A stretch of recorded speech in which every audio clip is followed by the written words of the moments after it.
When we go through, we always strip everything off. We put ice and water shield on, new drip edge and tar paper. You know, the guys get in there, they prep everything out ahead of time, and that way the shingles go on a lot quicker. We always tear the whole roof deck off first before we start applying any materials, because we want to do it and get the job done in one day. We use ladder vaders that carry the bundles up to the roof. We never carry anything by hand. OSHA requires that we always have some type of some ladder vader or something. When you're putting on a new roof, this is the way you really want to go through it. You want to go through step by step. You start with the ice and water shield, tear off, ice and water shield, tar paper, drip edge, and then you've got 3 or 4 guys putting the shingles back on, and you do it systematically to make sure that it's step by step, and there's none of the steps are missed out. And this is how you can really put on some volume, and these guys can really cruise right along. We always set up the whole job site. When we take a house, we go in, we tarp everything off. We basically have the homeowner move everything away from the property, and we get in there and we take over the whole yard.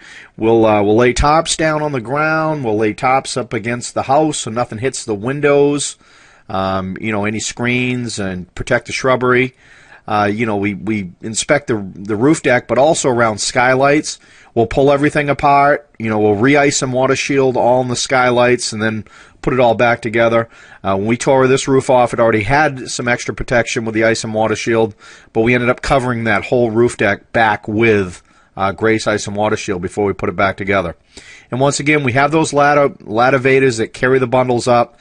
It really can streamline the process, saves a lot of back and time. When we do these stink pipe boots and everything, we always change the boots out.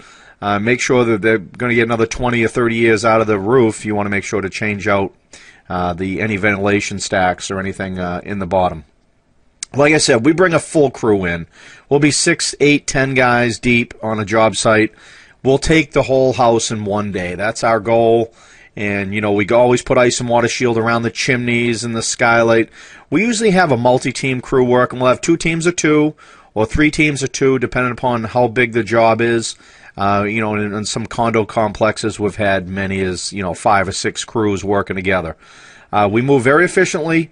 In the teams, when they're nailing the stuff down, we have multiple guns going, so you can really put down the volume. And sometimes we have 2 feeders for 1 gunner. So there'll be 1 on each side of the nail gun, and they're really lining those shingles up and keeping them as straight as possible.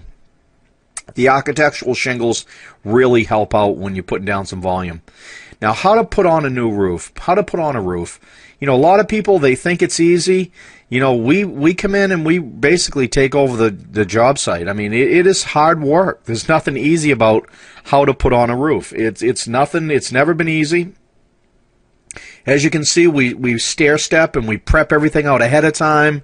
We get all the bundles up there, and then the professional roofing contractor does make it look easy, but there's nothing easy about how to put on a roof. It's hard work. A lot of these guys, they started as a young kid, and their father taught them, and these guys really, they learn it, and they take a lot of pride in what they're doing when they're putting on shingles. This is their livelihood. This is what they love to do, and it really shows in the quality of the workmanship.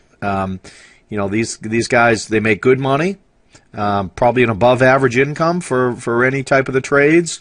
And they really move along, and they can generate a good income, but also this keeps you in shape. If you want to work out every day and not have to go to the gym, I can tell you right now, roofing is the way to go.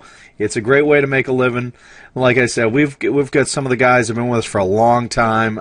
Some of the veterans we have are 8, 10 years, 12, 15 years in the business, and we've got some great guys.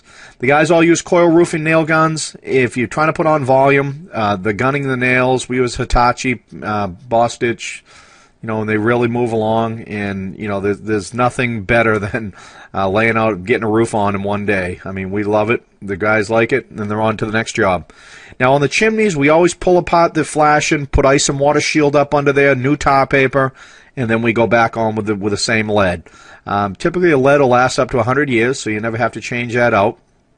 Now, one of the biggest things when you learn how to put on a roof is to make sure this flashing is done properly. This should only be put on by an experienced professional. You never want to try to just wing this. This is where you can get some problems and start having some serious water damage. A lot of veterans will get in there and they make it look easy again, but these newcomers that come in, they have no idea what they're doing.